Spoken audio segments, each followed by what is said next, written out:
Free speech will cost you.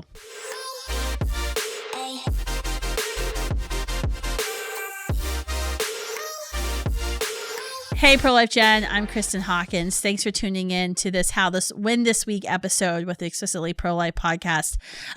Students for Life of America is certainly the type of organization that is thankful for free speech rights here in America, something that most people across the globe do not have access or rights to. But we have to remember that free speech will cost you.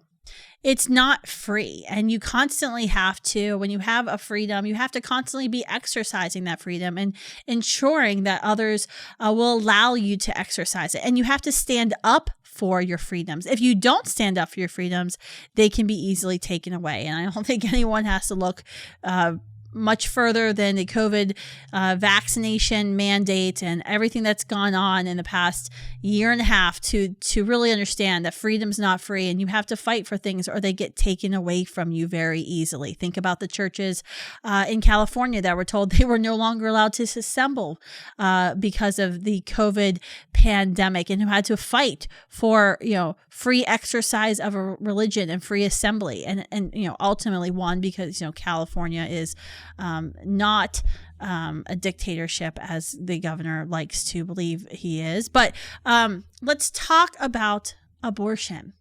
We have to, as pro-life activists, be willing and ready and courageous enough to stand up for free speech rights, especially when we know our free speech rights are going to be taken away.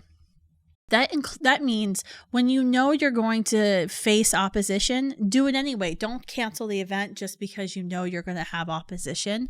Or when someone attacks you or threatens you or bullies you, publicize that. Show people what you're out there doing, what you're fighting for. It actually wins people over to the cause, because why would somebody who's normal allow someone to insult them and hurt them, say hurtful things to them, or maybe try to spit on them if it wasn't something that was meaningful, if it wasn't something that was going to ultimately save lives and change our culture. We have been tracking at Students for Life free speech violations, we call them, ever since we were launched 15 years ago. We've been tracking assaults, vandalizations, cyberbullying, and I have to say, it has never been as bad as it currently is right now in America. I think a lot of it's, students were in school full time last year in person. Now they are. You have everything that's going on in our election and our culture, and it kind of comes to a head on college campuses. And wow, there is a lot going on. I mean, the list is so long. Not a day goes by right now at Students for Life that we are not contacted by a student group, a student leader somewhere in the country who's being cyberbullied, who's being denied their freedom to start a pro-life group or host event, who isn't being counter-protested, where flyers for pro-life events aren't being taken down.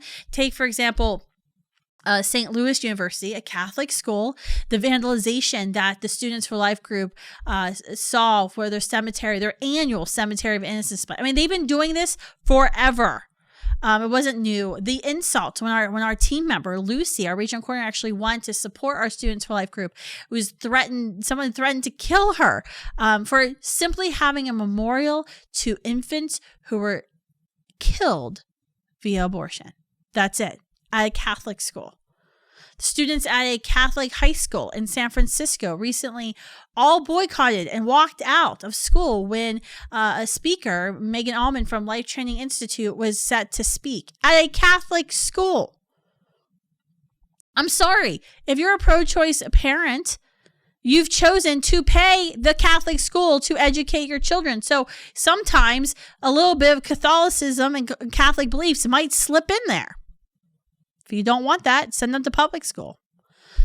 Students at, another Catholic school. Gosh, Loyola Marymount just hosted a fundraiser for Planned Parenthood in Los Angeles. Don't get me started about the horror stories that I've heard about Loyola Marymount. I was just talking to a young woman whose brother goes to a school there, is majoring in film, and one of his freshman projects was helping with senior project, and it was a pornographic film. Unbelievable. University of San Diego, where I just spoke at, a Catholic school, protests, organized protests. The school actually denied the Students for Life group the ability to hold, I think it was like a pro-life walk on campus. They said that, they couldn't get the right to assemble because it's a private school.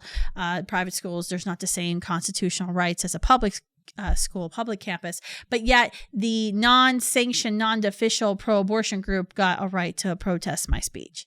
University of Texas San Antonio, where they have a very active Students for Life group, they have seen a spiraling of aggressive behavior towards their pro-life events.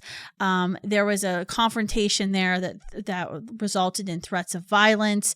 Actually, the threats of violence were actually in front of one of the administrative officials.